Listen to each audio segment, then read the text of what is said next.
So first of all, I would like to thank you a lot, Chris. It's a great honor to be here, to have this opportunity with you, to interview you, and to share this knowledge and information with other people in Brazil and out of Brazil. I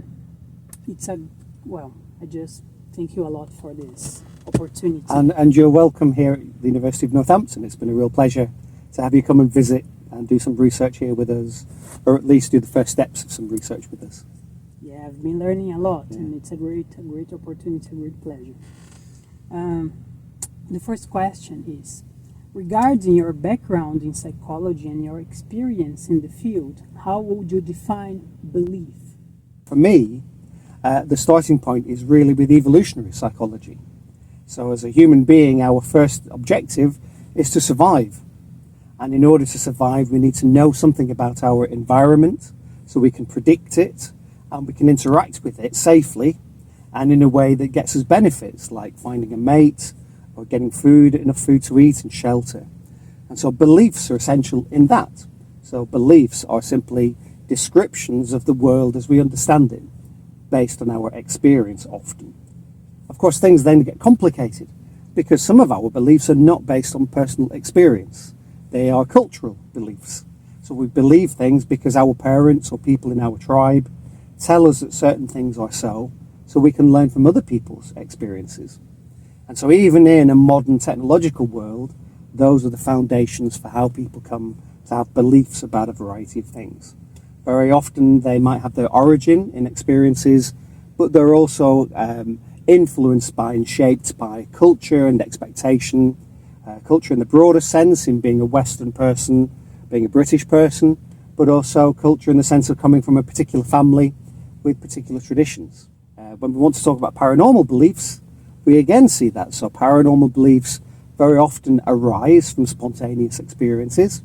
It's very easy to talk about some kind of academic belief scale, but of course that's not how people come to have their beliefs.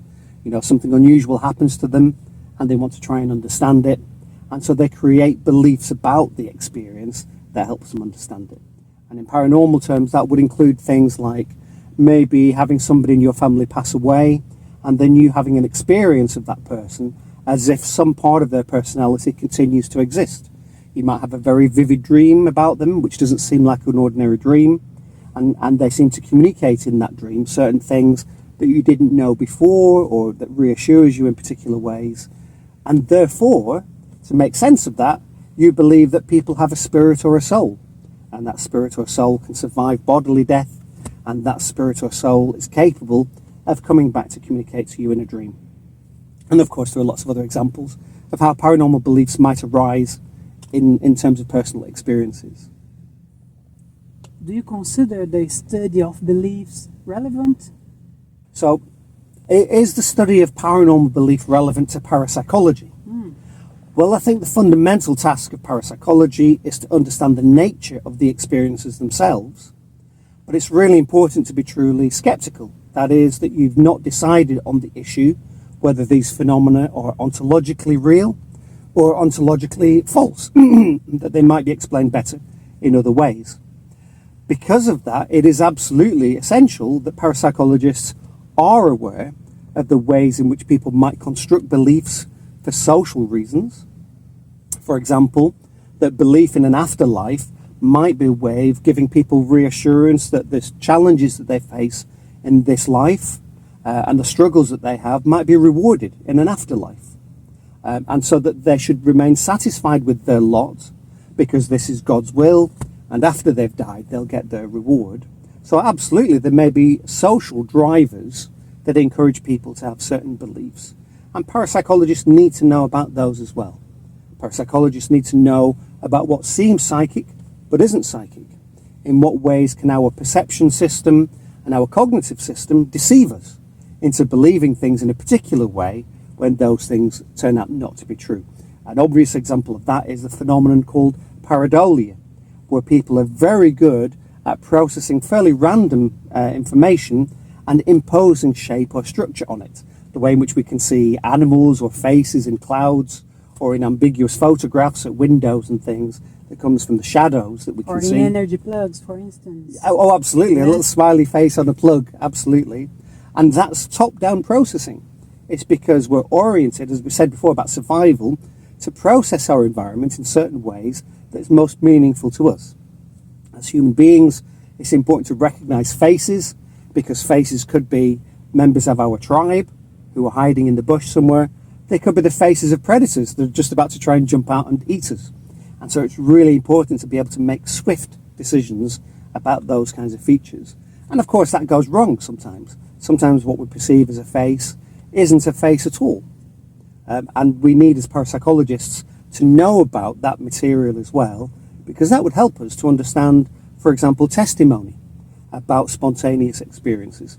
So we can learn which bits might actually be an artifact, might actually just be a product of the way our psychology works, and which maybe don't fit with that kind of a model and suggest that something unusual is going on that's worth greater attention and maybe investigation.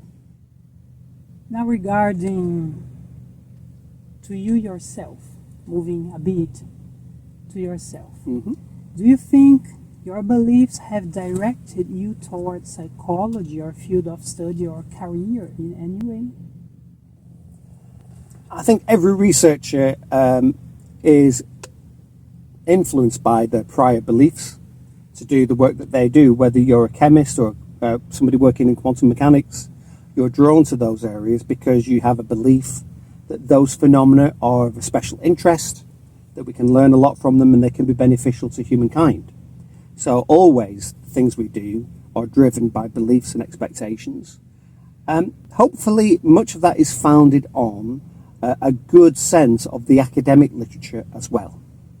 And I think that's really important. So in the broad scheme of things, what the scientific method provides for us is a way of taking into account those natural biases or tendencies that human beings have that we've just talked about, so that when we do gather information, we can have more confidence that that information is a true reflection of reality rather than it being shaped by our perceptions and expectations.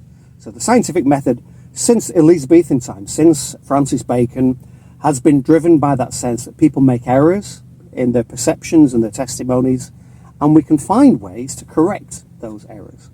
So as a scientist, as a professional scientist, it's really important that I give greater weight to scientific evidence than I do to what we'd call anecdotal evidence. Mm-hmm. And that we go with the body of evidence rather than the exceptions to that body of evidence. Because we expect that there will be pattern, there is uniformity in nature. And so that's what we should look for in the pattern of data that we have.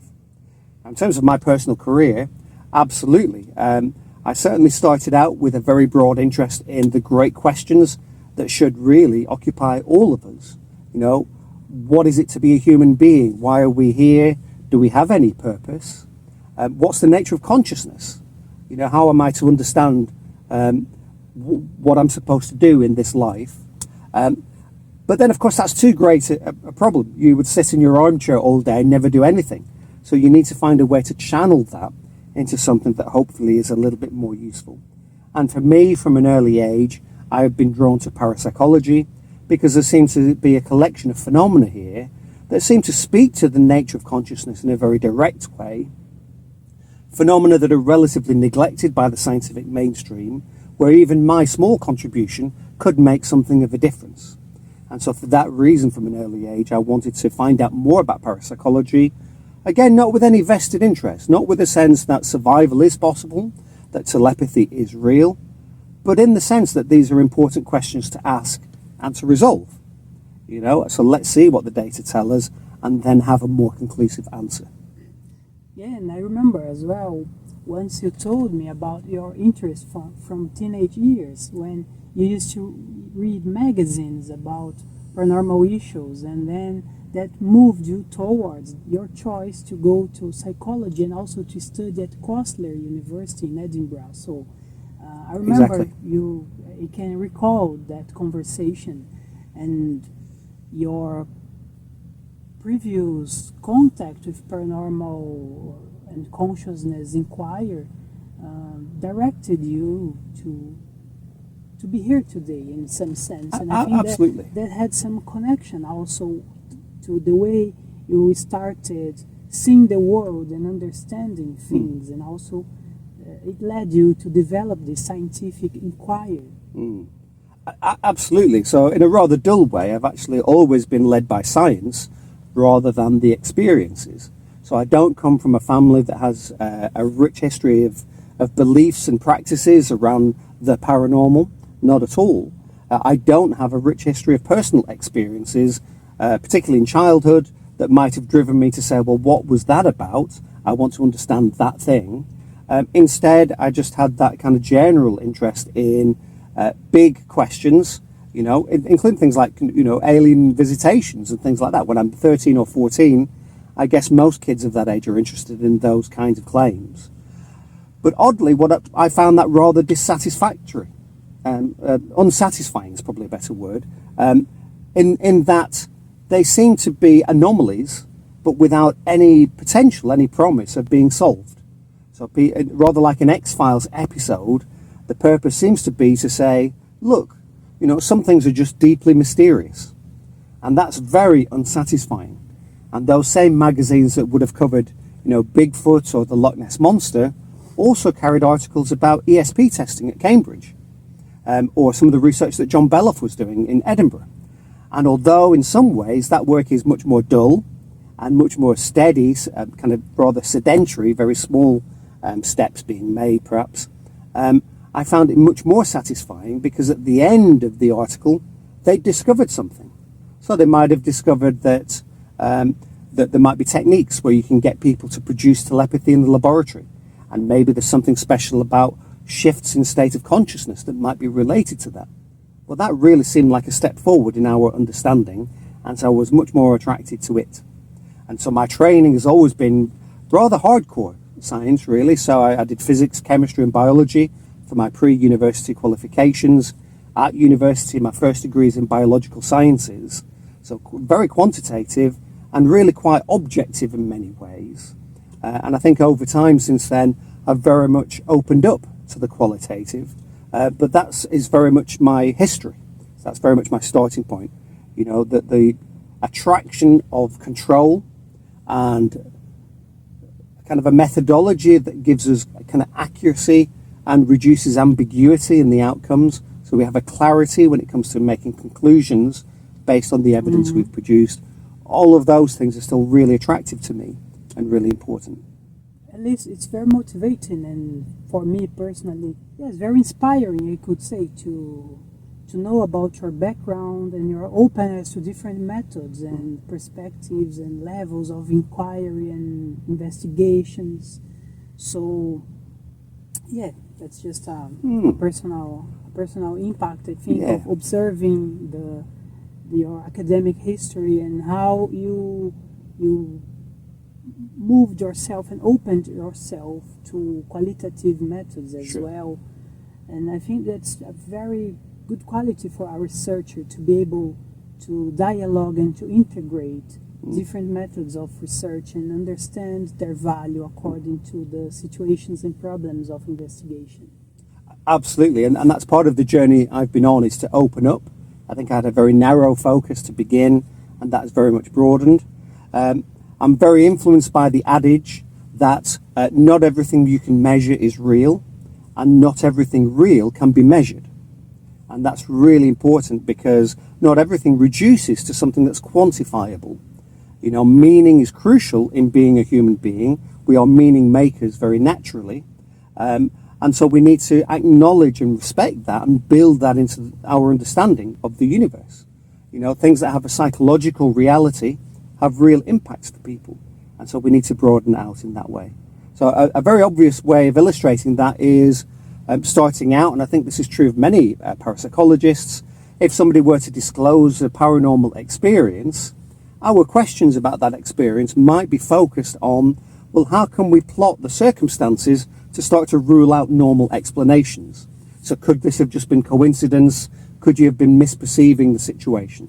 And those questions are important in documenting the experience, but they miss out something, which is, well, what did the experience mean to you? What kind of impact did it have on your life? How did it shift your beliefs and expectations? Those are the kind of questions which were not very common in parapsychology when I was starting out. They're much more common in transpersonal psychology, but I think in many ways they are essential questions to ask because it validates what we do. We only do the objective quantitative work because it has the potential to impact on real people and on their lived experience, in the sense of providing them with ways of understanding things that have happened to them, things that they have experienced. If we don't have that connection, then in my view, we're mostly wasting our time. I completely appreciate that some researchers are pure researchers. They absolutely are invested in knowledge for knowledge's sake. We can absolutely, I think, potentially make contributions to domains such as physics, based on what we know about the way in which consciousness interacts with matter, for example. But that's relatively uninteresting to me. Much more interesting to me is how can the work that we do speak to real people and to help them with the challenges they face when something odd happens to them and nobody seems to be out there telling them that these experiences are common, that they have certain shared elements across different people, you know, in ways that allow them to avoid questioning themselves. Am I just very silly? Am I quite credulous in believing that this might be paranormal? Is there something wrong with me psychologically? Is this a sign of pathology? You know, people very often have those kinds of debates with themselves following an experience, and unfortunately at the moment they're not provided with enough balanced, evidence-based information that could reinforce for them that in the vast majority of cases, no, this is not a sign of pathology. No, you're not being especially credulous when you interpret your experiences in the way that you do. Now, in saying all of that, this is not at all an argument that pathology doesn't exist, that psychoses are not real and they have an organic cause, and that as part of people's psychoses, they might invoke paranormal phenomena as part of their narrative. That also happens. But they're like chalk and cheese, as we say in English. They're so different from each other that it's very easy to differentiate from organically grounded experiences that people have and experiences that just seem to be part of the normal range of healthy human experience. And that's how you connect quantitative inquiry and bring meaning to quantitative research when you connect it with, when you direct the spot of light to people's real life and day by day and problems and health questions. So, but I think on the other hand, the opposite is also true. It's important for qualitative researchers to bear in mind that they can be opened and they can do quantitative research and mixed method research and find meaning in quantitative research, because usually what we see in qualitative inquiry is some kind of clash against both different approaches. So if you bear in mind that you can do a meaningful work for people to inform and to help them to normalize experiences and to increase the assistance, the health care, and consequent results from the research, you are doing research with meaning, also quantitative research. Sure, so absolutely. That's a wrong idea to see only qualitative research related to meaning and to subjective aspects, because you can find it also in quantitative inquiry. Depends on the philosophy, or I think the way you do it and the way you inform after the research, what you do next. I agree, but it's worth emphasizing that my decision to use qualitative and quantitative methods is not ideological. It's much more pragmatic. You know, so it's a very toolkit approach. It's very much a toolkit approach. So these are different tools that we can carry in our bag with us, and they're capable of answering different kinds of research questions. So if we can recognize that all of our methods available to us have various limitations, they can address certain research questions and not others. But by having an array of tools available to us, we can hopefully end up with something where those methods are complementary, and we end up with a jigsaw or a mosaic where we start to fill in elements of the picture collectively across them. So most obviously, for example, qualitative methods are ideographic. So we can't generalize to people more widely. We represent the people to whom we've spoken, whose transcripts we're qualitatively analyzing. We get a very rich or thick, a deep understanding of the nature of their experiences and how they've made sense of them.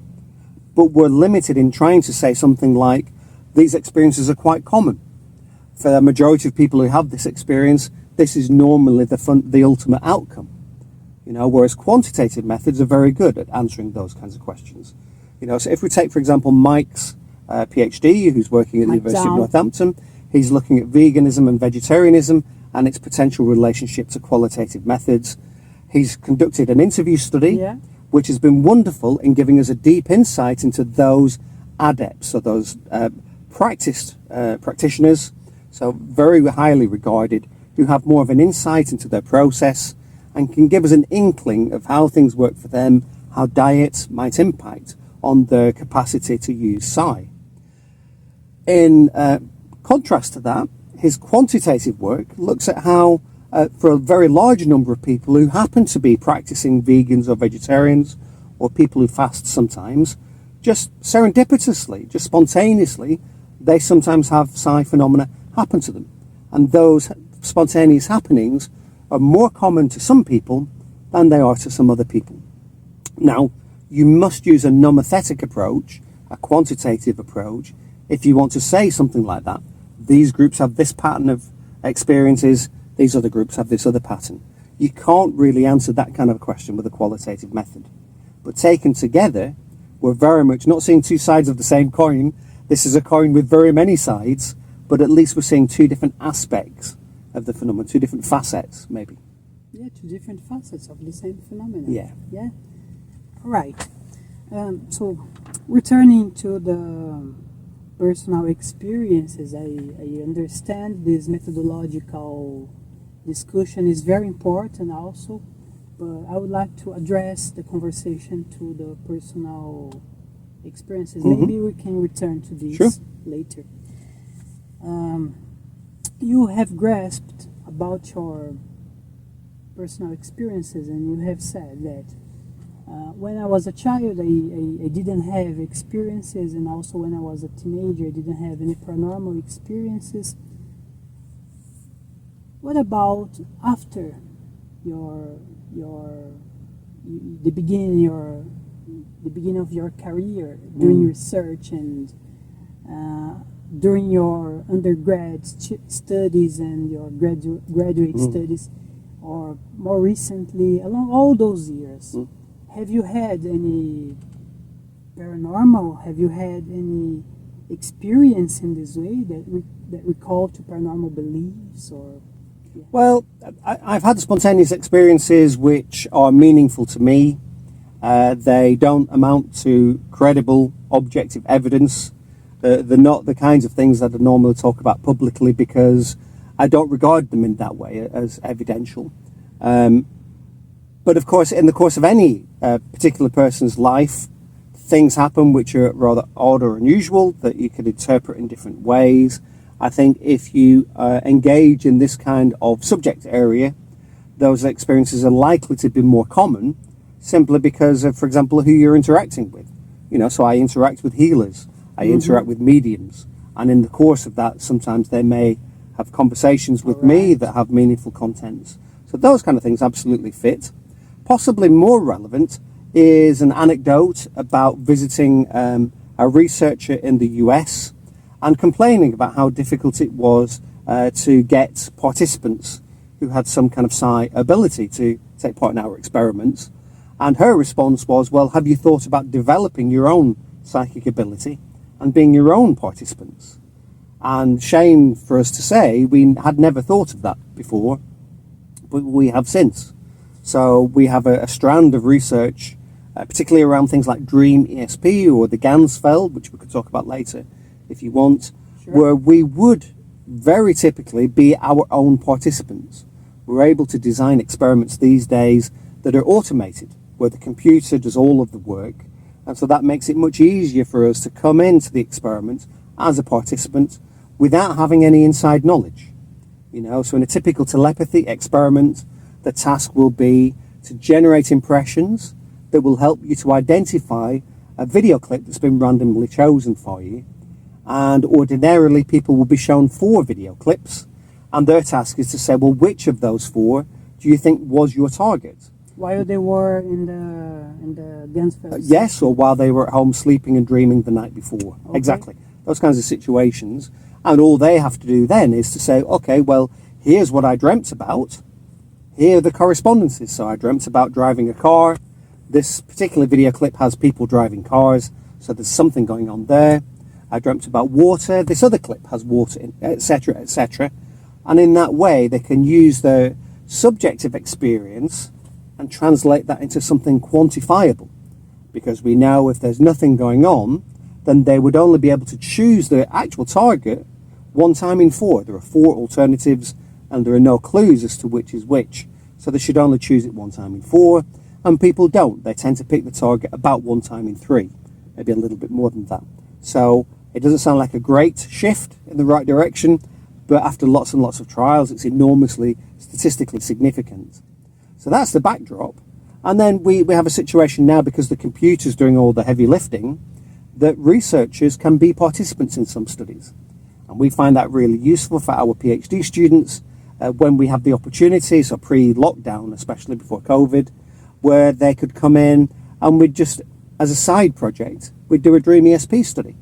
And it gave us a chance to get to know our own process, to recognise what we normally dream about, which bits may be a little bit more interesting than the usual common or garden dreams, that then when we see the video clips, what might be related. And in those kind of experiments, as an individual, I do quite well. And I think it's because of a couple of things. I think I've maintained that kind of playfulness. It doesn't really matter to me if I do really well or badly. I enjoy the process. It's fun to focus on your dreams and keep a dream diary. It's fun to come in and see if your dream matches up with the target. But if it's a bad day and you don't do very well, it doesn't matter very much to me. And I think that is important. And also just that opportunity to know a little bit more about what I might ordinarily dream about. I have lots and lots of dreams where, very boringly, I'm still working in some way. At conferences quite a lot. Very often there'll be an element where I'm kind of lost or trying to get somewhere, and people are stopping me from getting there because they keep talking to me or pulling me in different directions. All those kind of things. So I know if those things happen in a dream, that's just me. But then if I have a dream about a dinosaur, that's not something I dream about. So I might say, oh, well, that's interesting. Maybe this might relate to the video clip that's being played a little bit more. So those kind of things. And so just to know your process is really cool. And then occasionally it might relate to the real world. There might be a real life phenomenon that it links to, not to this ESP target in the laboratory. And a lovely example of that I often like to share relates to a friend of mine who was a researcher then. We had a study where we were the experimenters, and Louise came in one morning with a dream diary where she was describing being in a corridor with lots of crying babies. It was very chaotic, very noisy, and it had nothing to do with any of the ESP targets. But that particular day, I didn't have a dream diary because we'd been up all night as my sister-in-law had her baby. Wow. So we'd been getting updates from my brother-in-law about how the labour was going in the baby. And the baby was born. It was a baby girl, and they named her Louise, which is the same name as the researcher who'd had the dream. It was absolutely rubbish. It has nothing to do with the ESP target. We didn't get a hit on that trial, but it was kind of meaningful to me. It's a coincidence, yeah. But it was a meaningful coincidence. And how would you explain these meaningful and personal experiences in other, not only this example regarding the dream, but also other personal experiences you have had, for instance, at the mediums, at the senses you have been? How would you explain or understand this? I think that's the point. The point is you can't understand any of those experiences within a scientific framework because they didn't occur under controlled conditions. We don't have an awareness of all the variables, all the factors that might have impacted on the thing that we observed. Absolutely. As somebody trained in psychology, I know about the fallibilities of perception and memory, which means that when I retell some of these stories, they will seem more accurate or perhaps more impressive than they originally were. So, of course, that they're not at all evidential. But they do give us clues as to what we might do in the laboratory, and there's a complementarity there. So when we come into the laboratory, we do have much more control over the circumstances. So if I have a dream that might later come true... To take them as evidential. Exactly. So if I have a dream in the real world that I think later comes true, that's interesting, but life moves on. I'm not going to read anything more into it. But it might give me, some suggestions for what we might do in our experimental work. So for example, one strand is to talk about how emotionality might be important. So maybe dream telepathy in the laboratory is stronger where the target material is more highly emotional. Maybe it's stronger when that material is more negatively emotional than if it's positive.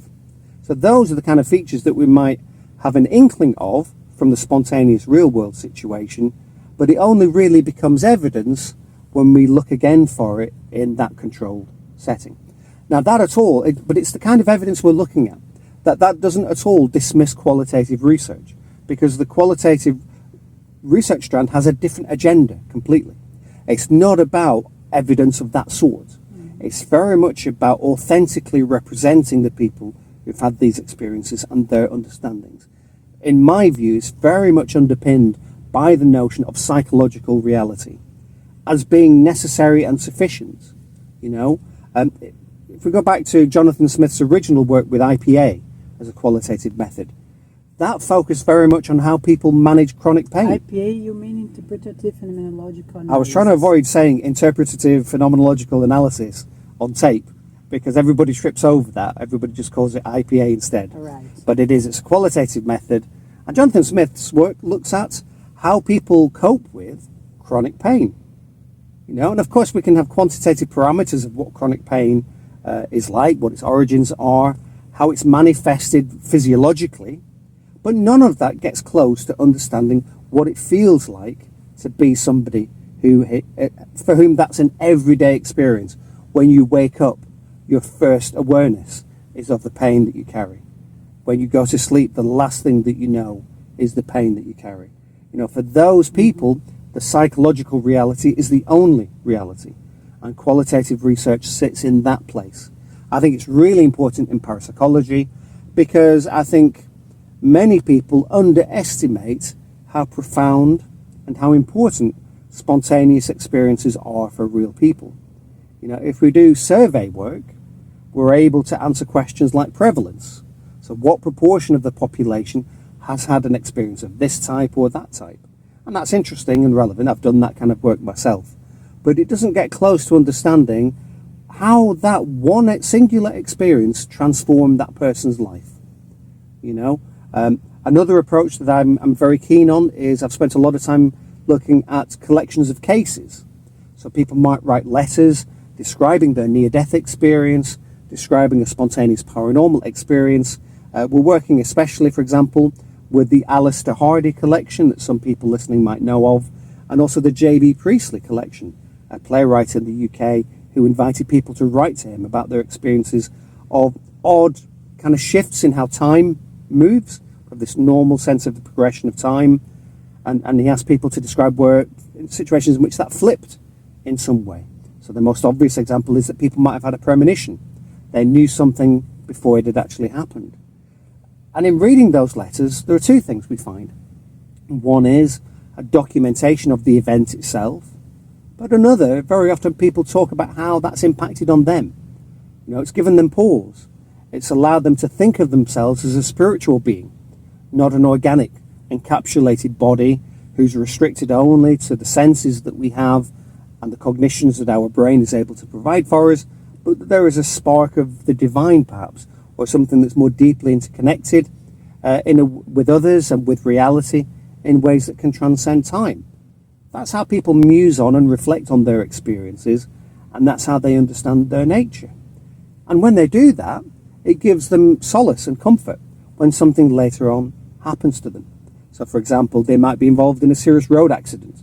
that is severely debilitating, you know, and the one thing that they can cling on to is it's only their physical body, that their true nature is unchanged, you know, that they will continue to live after this body has perished, you know. And I'm not endorsing those beliefs in this part of the conversation. I'm simply saying that's how people understand their experiences, and it's really important and valuable to them.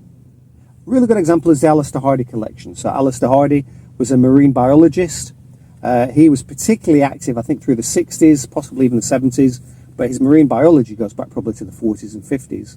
And he collected letters from people describing a kind of a spiritual aspect of their life, a sense of something other, as he would describe it.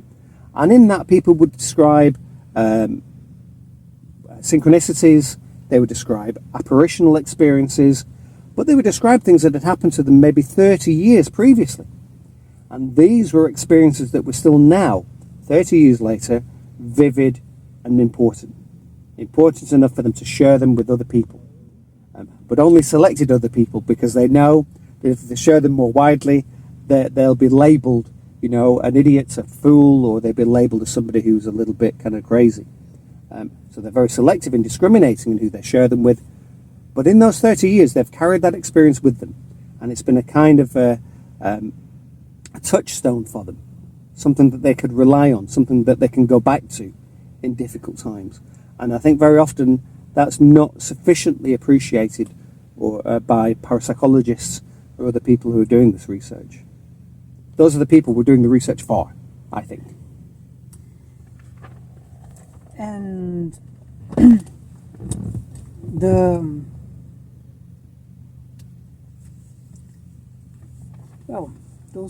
those individuals who report those experiences, who send letters, and they have meaningful experiences for themselves, although it doesn't inform or is evidential.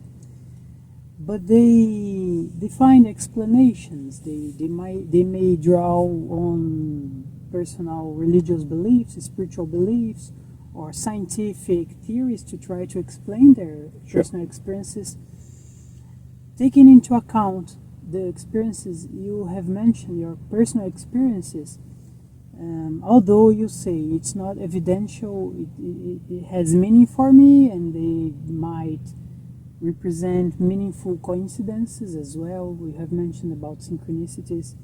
Do you take into account any particular or any kind of scientific theory to try to accommodate and to provide a framework for your own comprehension of some of the experiences you have mentioned before? Sure.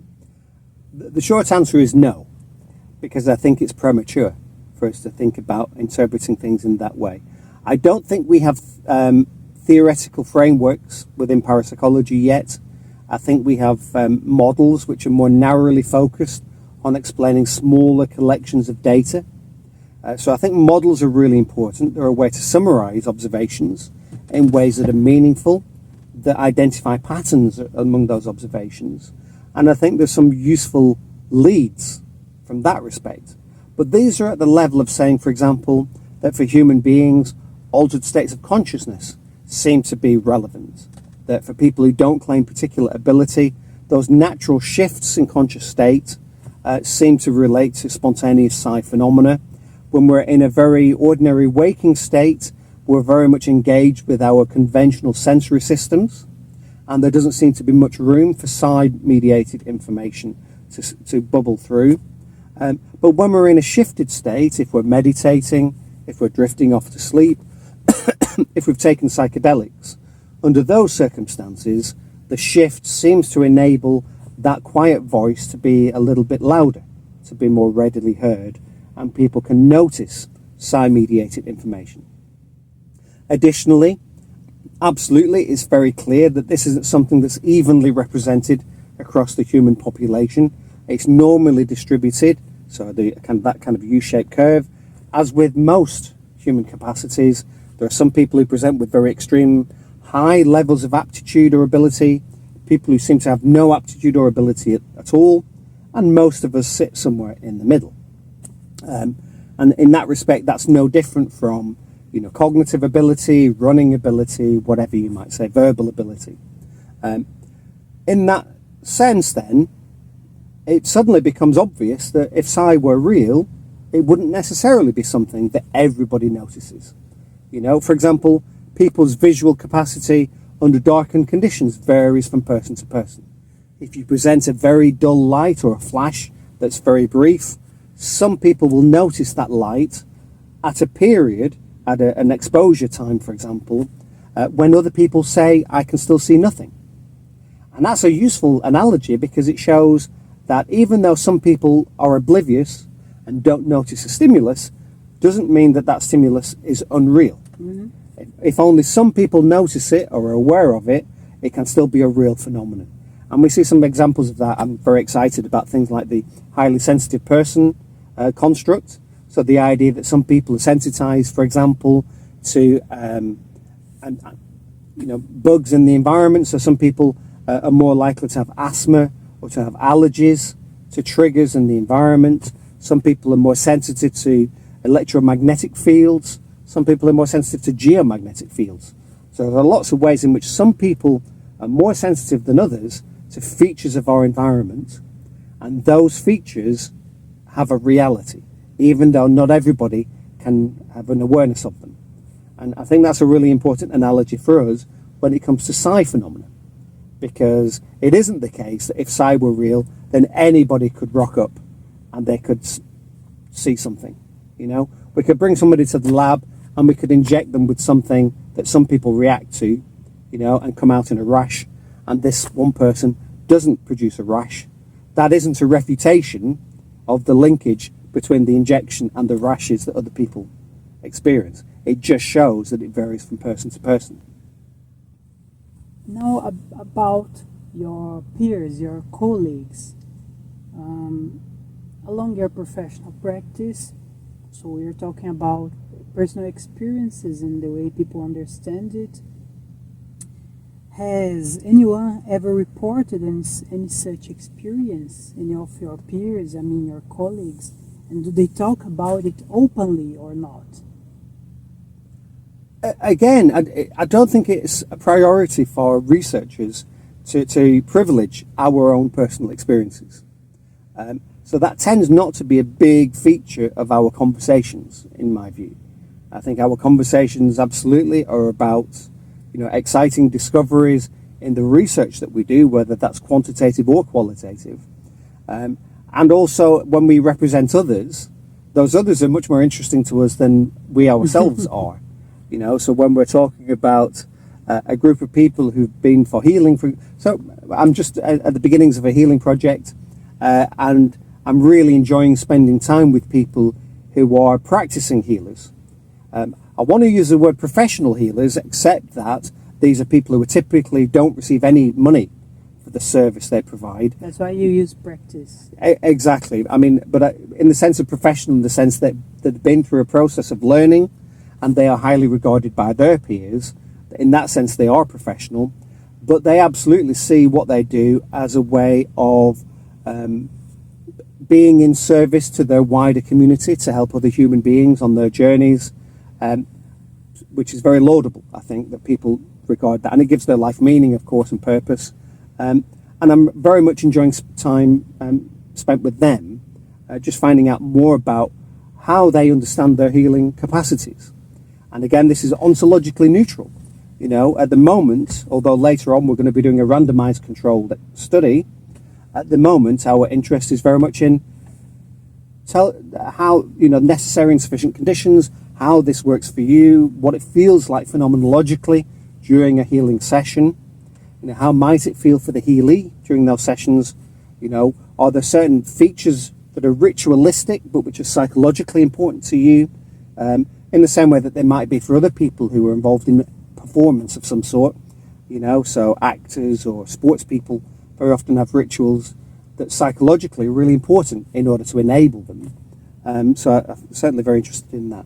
So having a lot of fun, again, focused on experiences, but more in that perspective than simply this one thing happened to me and therefore that's persuasive.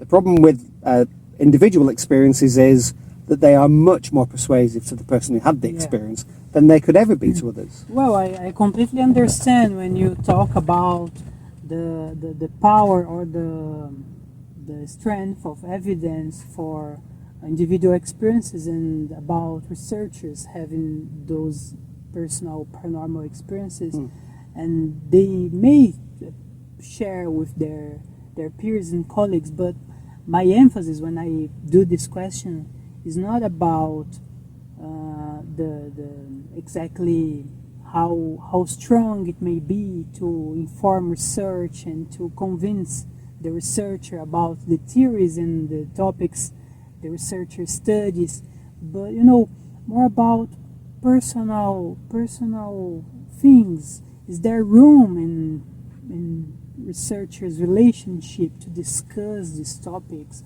and to open up, to share with curiosity and openness, not with conclusions, but with curiosity, with an authentic openness, and it's more about having space in relationships, although they are focused on professional and research questions, and it's more interesting to know about others and the discoveries, to share about the discoveries, but at some point, maybe 5% of the time, 1%, half percent, is there, my question is in this way, is there room, is there space, is there, have it happened to discuss, and not only related to the research topic and to the professional practice, but you're having a coffee with someone and suddenly you say, well, this night I had a very strange dream, and I had this feeling when I woke up. I saw the dream was with my wife, and when I woke up, my wife was in the kitchen doing exactly what I dreamed about. That's just an example. So that is the intention behind this question. But I completely understand your... Yeah, and absolutely. I think the important point there is at least some researchers are committed to creating a safe space where people can disclose their experiences. And of course, other researchers are not only our colleagues and peers, often they're also our friends. Our friends, yes. And in that situation, they would share things in that tradition, as friends would share. What impact they have on them more broadly is more difficult to pin down. The two examples that come to mind are still then related to how that influences us as parapsychologists. I mean, parapsychology is very much a vocation. It's not a job. It doesn't pay particularly well. There are a lot of challenges in doing this rather than being just a regular mainstream academic. So people who commit to this are doing so, because of a deeper investment in the questions that we're asking, not necessarily that they have a particular sense of the outcome. So things that ways in which that's reflected then in that interchange. So, the parapsychology is part of your life. It's not just the job that you do on weekdays. So that's definitely part of that.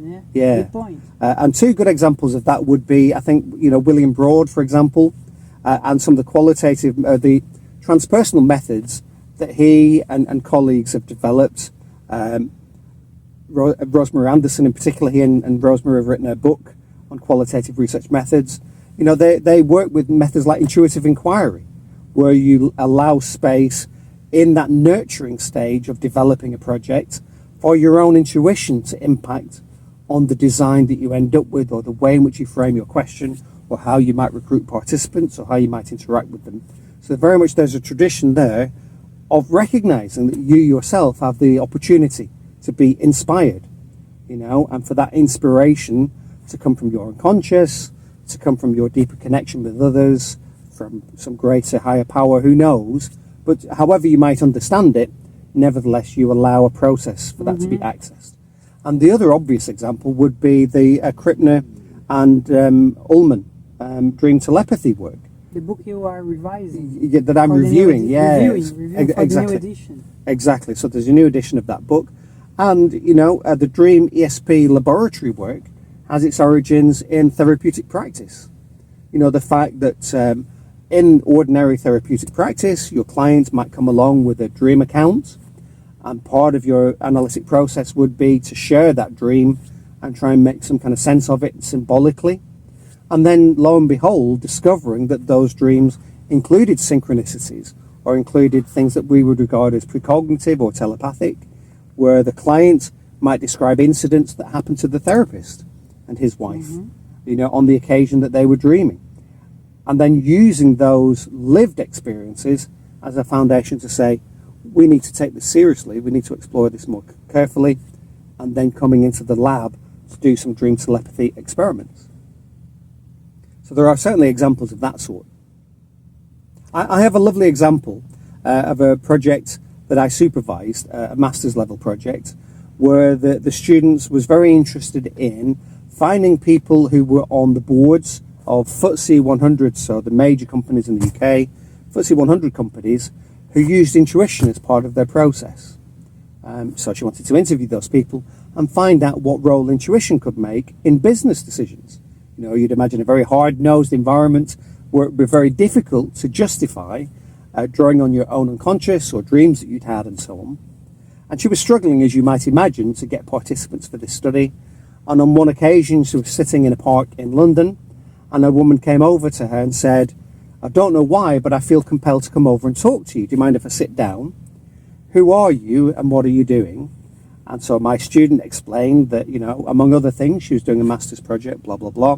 And this woman was a member of the board of a FTSE 100 company who does use intuition as part of her process. And she then subsequently was interviewed for that project.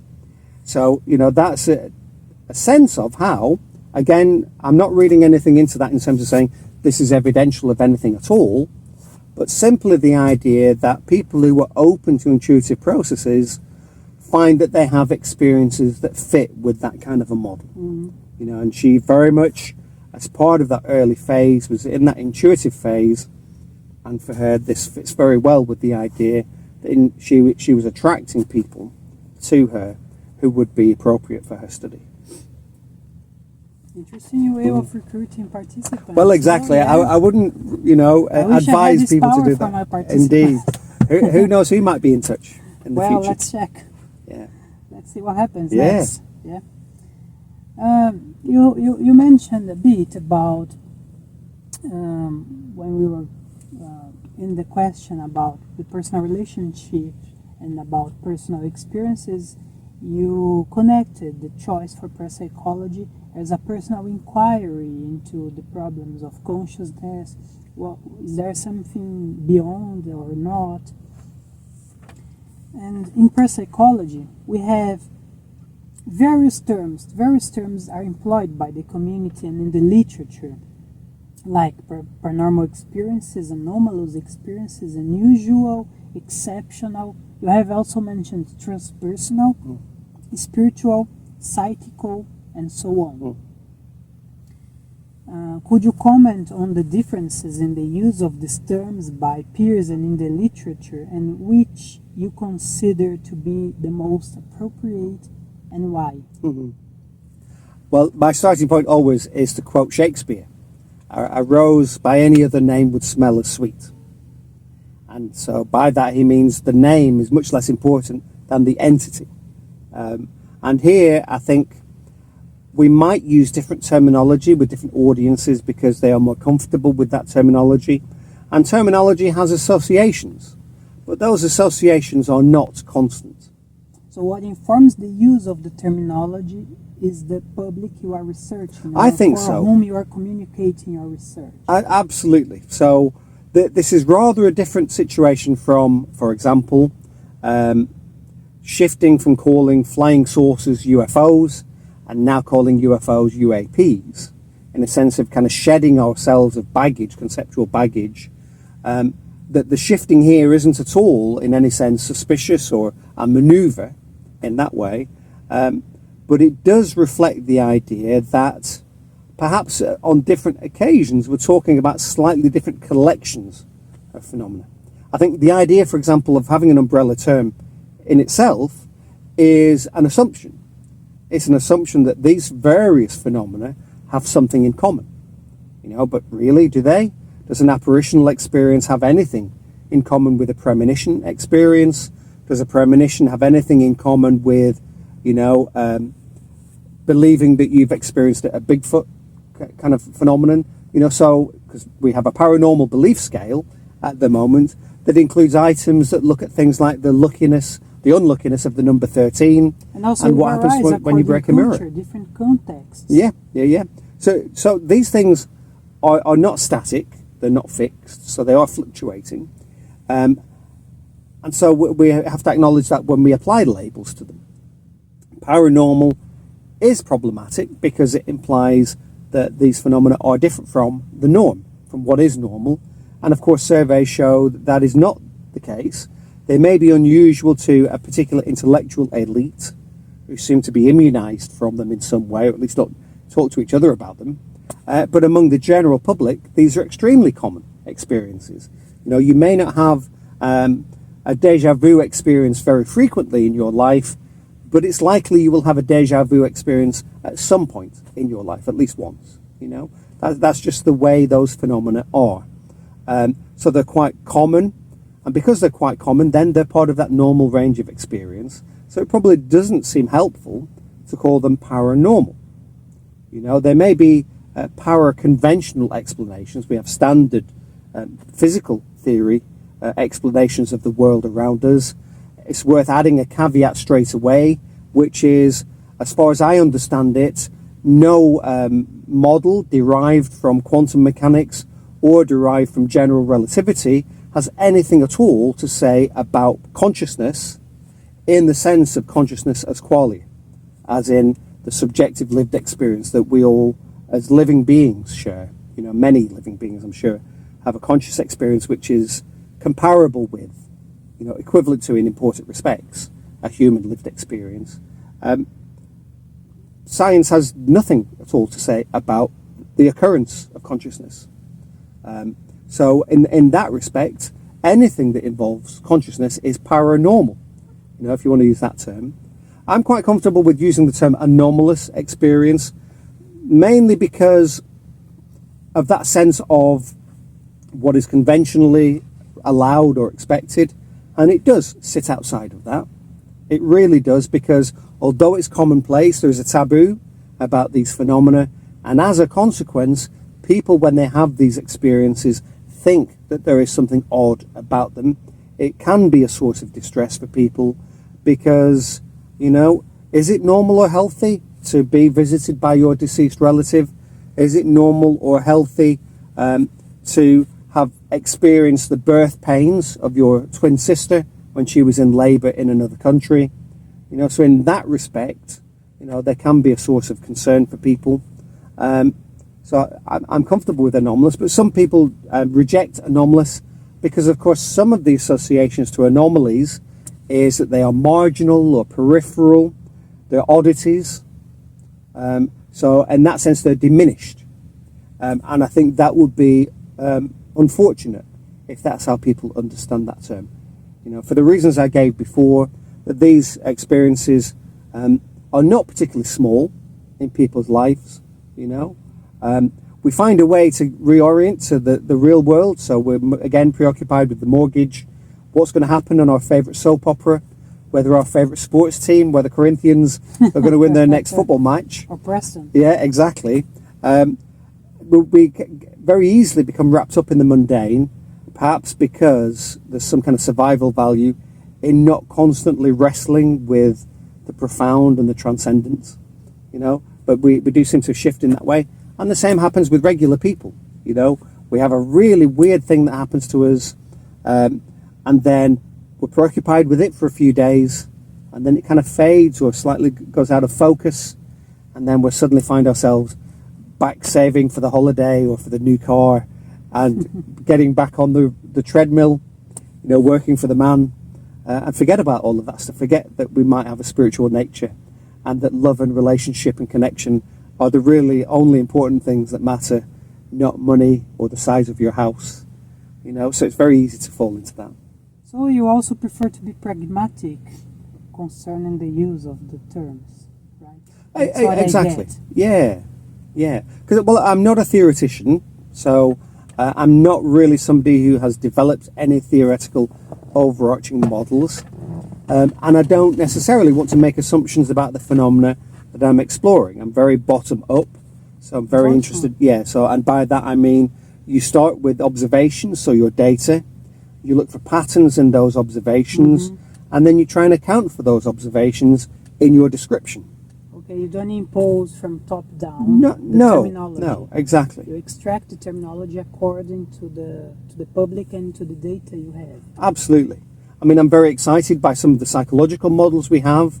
As you know, we've done some experimental tests of morphic resonance as an approach. Yeah. I very much like Jim Carpenter's first sight model. I think there's a lot of value in it as a way of directing the research that we do. I think it explains some of the observations we have made in a very tidy way. So I'm very excited by those. But as I say, I think of those as models rather than as theories, which I see as much more overarching, you know, the kind of great unified theory and so on. So we're not at that level. But yeah, so within that, I'm not particularly tied to particular terminology. I find it very frustrating that much of the research on paranormal belief, for example, uses measures of paranormal belief that has very, very little to do with the kinds of experiences that we've been talking about. You know, people very often use Tobachick's original paranormal belief scale or similar equivalent scales, and those measures are much more about religious belief and superstition than they are about the beliefs that we're interested in that may be driven by personal experience. So that, in my view, much of that literature is kind of utterly pointless. It has nothing to say about parapsychology, in my view. It has something to say about how people come to be superstitious. You know, so I think that's a real shame. And do you think, depending on the academic environment you are inserted and you are working in, you might use different terminologies to be more accepted by your peers? For instance, depending on where you are, you use parapsychology or psychology of anomalous experiences, or you focus on the beliefs and religious aspects of the intertwined with the experiences. So I'm saying this because in Brazil it's less common to have acceptance when you use the term parapsychology. When you use this term, usually you're not well respected or well considered by your peers. They diminish and they push, they reject. They have a natural and maybe spontaneous rejection to the use of this term. What is the case of my experience there? On the other hand, I don't see that this is the case here.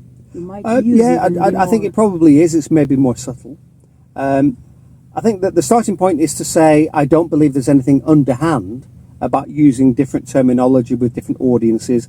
It's very much about working with people's understandings and expectations, their assumptions, so that they get the most authentic understanding of who you are and what it is that you're doing.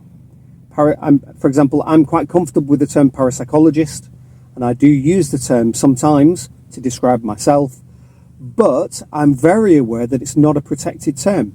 Anybody can call themselves a parapsychologist, and it has been rather hijacked by these very popular reality TV shows where people are really quite credulous.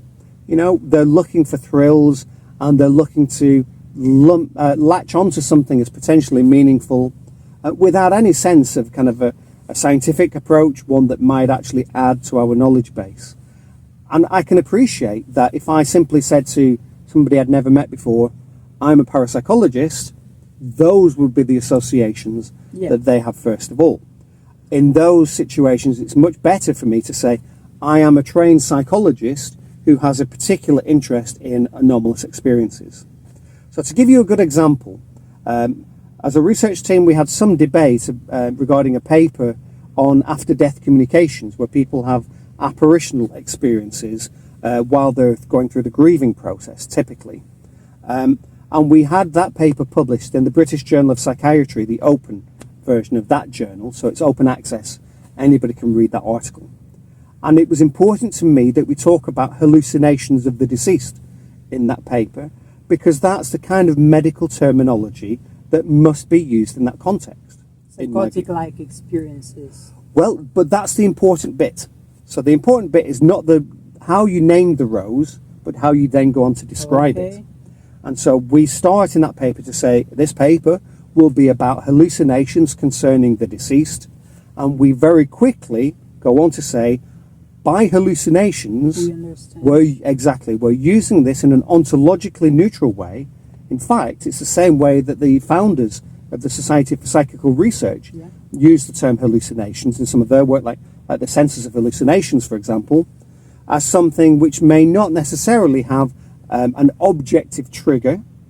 So there may not, for example, when you have an apparitional experience, even if that object seems to cast a shadow, even if it's impossible to see through that object, that person, to see the window or the wall behind them, if there were a video camera running next to you, I'm very comfortable with the idea that that video camera would not detect that person in very many ADCs, many of these after-death communications. So it's a hallucination in that sense, but it's ontologically neutral in that it does not necessarily imply that this experience is imaginal and a result of some kind of psychosis or underlying pathology. That was really important to stress in how we're using that term. As the founders of the SPR talked about it, what we have is something that triggers the psyche in some way. So there is a trigger, there is a stimulus, but it's not a stimulus that necessarily comes through the visual or auditory system. It's a stimulus that enters, the milieu, the unconscious reservoir of information that's available to us that may be selected to have some kind of conscious representation.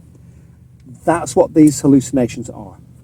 So thereafter, there are real elements. So some of our ADCs communicate information that was previously unknown to that person. Some of our ADCs are witnessed by more than one person. But even if they're detected by more than one living being, maybe by a dog or a cat even, in some of these cases, that doesn't necessarily mean that it is an objective entity in the way that an apple or a tree would be when we perceive those. There is something, a shared trigger, a shared stimulus, which we realize in this form of a seeming visual stimulus, for example. But it doesn't necessarily mean that, if you looked at somebody's occipital cortex, if you looked at the visual pathways, that things are being fired and we're getting a representation there. There will be some representation, even if it's imaginal, but it would be in here, So that's important, I think. Some researchers, they tend to focus their publications on anomalous experiences, or they use the term spiritual experiences. And I don't know if that's my perception, if I am being unfair or misinterpreting or misunderstanding, but I see that some researchers, they choose the use of the terms according to their personal beliefs. So, okay. Yeah, because you are referring to the bottom-up choice of the term. And I have seen some publications where the researchers, they prefer to use spiritual experiences, or on the other hand, anomalous experiences, because of the way they see the world, their worldviews. So, well, that's just to point highlight a contrast, a comparison to the pragmatic approach, because I don't understand that way of. Except, as we've already discussed, these phenomena themselves are multifaceted. They have different properties, and in any particular study, we might be emphasizing certain of those properties. If we take a standard telepathic experience, so we have an experience, so we'll take the Berger experience, so the person who originated EEG. So one of the reasons why he developed EEG equipment was because he wanted to capture psi waves, telepathic waves from one brain to another. And that's how EEG was developed. Yeah, that was a motivating force, was because he was very nearly involved in a serious accident, a horse and carriage, nearly ran him over. And at that very moment, his sister was having an afternoon nap, and she woke up from that nap having had a terrifying dream about her brother being involved in a carriage accident. She sent a telegram to him to check that he was okay, and he was so impressed by that coincidence in time and the features of the description that he was convinced that telepathy is a real phenomenon and it can be investigated in terms of brain waves. So we have a telepathy situation here. Now, one way of understanding that experience is as a communication anomaly. And so in that sense, we might want to emphasize what do we know about communication pathways or channels, what's different about this occasion, and what does that tell us about how communication operates. But we might also choose to look at it as a neurophysiological phenomenon, as Berger did, and to say, okay, something must emanate from one brain to another brain, and that's detected in some way. Or we might want to look at it as a spiritual phenomenon. We might want to say that a brother and sister, particularly if they're emotionally close, are in soul connection with one another. That it wasn't their physical bodies or their brains that created this experience. It was the fact that they were connected at a soul level, and that this occasion reinforces beliefs about having some aspects of ourselves that can transcend the normal limits of the physical body. So no, it's not possible to say that any of those is illegitimate, but they pick up on different features of the experience and they attempt to explore them. So if I were to write an article for a journal whose focus is on spirituality, I would want to focus on the spiritual aspects. Right. Near-death experiences would be a good example. Right.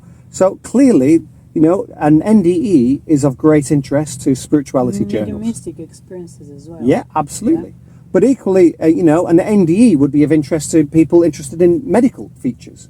So to what extent can NDEs be understood in terms of cerebral anoxia? Yeah. A lack of oxygen to the brain. What process do neural cells go through when they're deprived of oxygen? Yeah. Could it give rise to these kinds of experiences? Those are interesting and legitimate questions, and they're not at all contradictory. But also the evidence for anoxia is not conclusive, right? Oh, yeah. So not at all talking about the value of the evidence, but they are legitimate questions to ask about NDEs. And there's nothing suspicious about framing NDEs as a physiological phenomenon, potentially, as long as you are tied to the data. As you're saying, for example, if we discover that an anoxia model is not sustainable, we know, for example, people have NDEs under circumstances where they're not under any physiological threat at all. They might be driving a car, think that a car accident is imminent. There are cases in Moody's original 1977 book of that sort, and they have a full-blown NDE with characteristic features. It doesn't really make sense to account for that in terms of anoxia. Absolutely. So, we can pose a physiological model, we can test it. As long as we're bound to the data, all of that is legitimate. If we want to look at a spiritual model, things are much more difficult. So, for example, when people describe, the nature of that transcendental world in which they visit, and people very often describe, being in a pastoral scene, so countryside. They visit people that they may or may not have known. So some will be relatives, some will be other entities. They might have conversations with those entities. So there might be features in that for the experiencer suggest to them that heaven is real. And when I die, heaven is somewhere that I will go. And so obviously it makes sense in relation to those aspects of the NDE to focus on spirituality of that experience. It is a fundamentally spiritual experience from that perspective. And both of those are legitimate approaches, physiological or spiritual. Both of them are speaking about the same phenomena, but they're accounting for different facets of those experiences. And so it isn't, underhand for people in talking to one audience to say, well, near-death experiences are experiences that occur when the brain is challenged, blah, blah, blah, and we're trying to see what we can account for. Or in another situation, NDEs are experiences that people have that seem to have a deep impact on them in terms of their spirituality and their expectations of having an afterlife. For students who wished to research in this field or follow a career, would you give any recommendation? Yes, of course, it's important to have a grounding in a traditional mainstream area. I think it's really difficult to eke out a living on research grant income alone. I think the obvious pathway for me is a more academic pathway where you're embedded within a university department. And for that to happen, it isn't enough that you have an interest in parapsychology. You also need to bring other skills to the table. So if you're doing stirring detection research, for example, you need to be a psychophysiologist. You need to be able to measure electrodermal activity. You need to know about how physiological data enters the system, and we have a conscious awareness of it, so that you have competencies and capacities in that respect. So that very much strongly drives for a kind of an overlapping or multidisciplinary approach. I certainly wouldn't think about specialising until you get to PhD level. And at PhD level, you also still need to leave some doors open for you to have mainstream interests as well. You know, I think there are overlapping areas and lots of ways to explore consciousness that don't involve parapsychological phenomena that still would be of great benefit. So I would say think about those kinds of things. I think there are lots of ways to make a contribution without being an out-and-out parapsychologist. You know, you can be trained as a physicist, as a biologist, as a psychologist, and do some research of this type on the side as well, and still be a very active and important contributor to the database, to the literature. So I think those things are important. I think it's important to recognise whether this truly is a calling or a vocation for you, or is this something that you just have an interest in? Are you actually, would you be happier just being involved in an investigation community and doing work like that as a hobby for fun? It can be quite arduous to get a PhD, and it can be quite arduous then to work within an academic setting. There are lots of other challenges, all the teaching and administration, which very much squeezes the amount of time you have to do research. So those are things that necessarily you think about. Having said that, you know, for many of us, we kind of eat, sleep and breathe this, you know, and parapsychology is a way of life, not a job. You know, in our spare time, we're still reading books on the subject and talking to people about experiences and about data, you know, and we do need new people coming along all the time with fresh ideas who can make a real contribution. I think, you know, it's important to stress that because we're quite a small community, there is lots of scope for people to make original and important contributions. You know, this can be a deeply satisfying area to work in. And also to replicate previous research is also a great contribution, because Yep. you learn replicating, you learn skills, you have to learn new abilities, new research abilities. So we are here in the perception lab of the University of Northampton, seated here doing this conversation, and it was amazing to be with Ewan when he was putting the helmet, the EEG helmet, on my head and adjusting the device here, and he was learning. He took some time and learning how to use the equipment. So I think when you move, that's what I've been observing. It's just an addition to what you say. When you go to do parapsychological research or research anomalous experiences, you use methods from psychology, so you have to acquire regular abilities of psychologists and researchers in order to do this research. But you can also use these abilities to conduct other researchers with other people and in other different fields. So those are mainstream knowledge that you apply for a set of particular types of experiences. Yep, absolutely. Human experiences. Yeah, and I think maybe one thing that's different about parapsychology, well, two things really. One is because there is quite a lot of critical scrutiny of the work that we do, it is a really good way of being trained in methodology to make sure that all those T's are crossed and all the I's are dotted, that you do your work in a very meticulous kind of way. So very much attention to detail to ensure that if you generate findings, they're not very easily dismissed because you didn't have the appropriate controls in place. So we have that rigor on the one hand, but also, in my experience, it's a great subject area if you're interested in people, because inevitably we take a holistic approach. You know, there's a danger, and I'm very critical of some mainstream psychology in very much treating participants as data generators, you know, as if they only have the one dimension, the only property that's important is whatever it is that you happen to be measuring in that experiment. And parapsychology has a tradition of building in lots of time to meet with participants before a study, to get to know them as human beings, to build rapport, to get to understand them a little bit more in terms of their previous experiences and their motivations for coming to the laboratory. And that can be really rewarding, to get to know a wide variety of really interesting people. And I think it gives you a more kind of fleshed out appreciation then of the data that they provide for you as well, because you know them as human beings first and foremost, not as, you know, data generators. Is there anything else we haven't talked about or discussed that you would like to say? Not really. I can't think of anything at the moment. Maybe one option would be to see how the video works out, and if people have questions, there's usually a space on something like YouTube for the chat. Yeah. Maybe we do another online interview in the future where we pull together some questions from other people. After the publication of this video, we can open space for questions, and after that we could organize maybe a live session for you to answer or to comment on the questions. I could be the translator. It would be a great pleasure for me.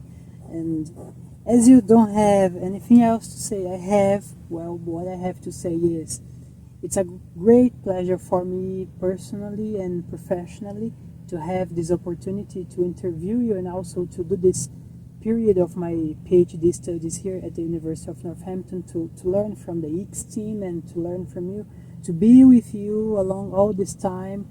And also, you know, I will have to watch this conversation again and again, also to be able to process and to absorb all the information, because although I can follow the conversation, it's not easy to you know, of course, to pay attention to everything. And well, I hope some of it made sense, and I hope some of it is useful to at least some people. But what I would like to highlight from this conversation is not exactly the content that you have been delivering for our audience, but also the way you speak about it. Not only the content, but the format, the shape of the conversation, because you express with enthusiasm, and I think this enthusiasm is the most contagious, the most impressive and catching thing. I think it has a passion underneath this delivery of information. So I think this passion and this enthusiasm is the most precious aspect of all. And personally, of course, the high quality and high informed knowledge that you deliver is emotionally and affected by this enthusiasm, and this is marvelous for me, and I really appreciate and thank you for all this time here, not only in this room and along this conversation, but for all the other sharings and, you know, events. You're welcome. And you're very kind to say those nice things, but I have to be careful that my head doesn't get so big that I can't get through the door when we finish. No, you won't get. You won't get. Well, hey, that's it, Chris. Fantastic. Good. Do you allow the edition and the publication of this? So for the tape, absolutely. I'm happy for you to do that. Well, that's it. Brilliant. Thank you all. You're welcome.